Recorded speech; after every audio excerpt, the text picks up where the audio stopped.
এরা কি কল্পনা করছে যে আমরা যাইয়া বসতে পারবো? এই বসার পরিবেশ করে দিলেন কে? আল্লাহ পাক আমাদেরকে বসার পরিবেশ করেছে, এটা আমাদের জন্য একটা নিয়ামত। ঠিক না? জোরে কর, সকলে বলুন আলহামদুলিল্লাহ। পরিবেশ পারবো ইনশাআল্লাহ।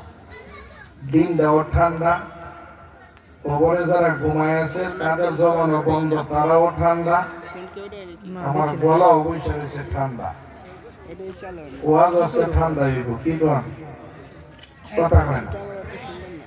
ঠান্ডার দিনে কি গরম মজা লাগব? হ্যাঁ, ঠান্ডার দিনে ওয়াজ ঠান্ডা হইব, ওয়াজ বুঝবেন।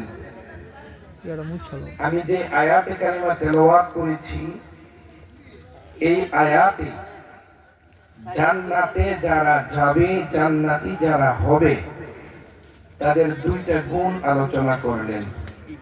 এই যে পাশে গোরস্থান, তারা এখানে শুয়ে আছে, একদিন আমি আপনি ওই গোরস্থানে যাব। ঠিক না? জোরে কর।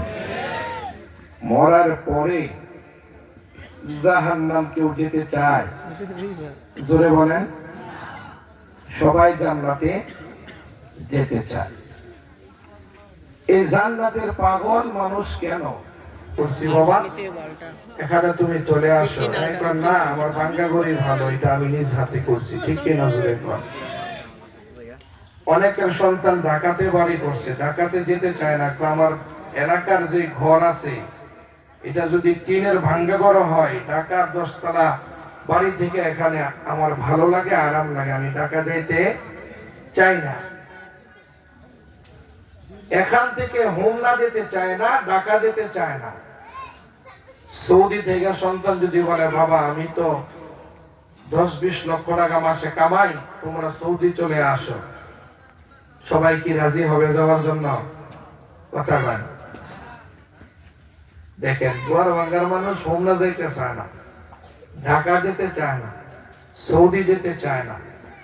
ইউরোপের মানুষ ঢাকাতে আসতে চায় না, ঢাকার মানুষ ইউরোপ যেতে চায় না। কিন্তু সারা পৃথিবীর মানুষ সবাই জান্নাতে যেতে চায়। বলেন সুবহানাল্লাহ। গোয়ার বাঙ্গার কোন মুসলমানকে যদি বলা হয়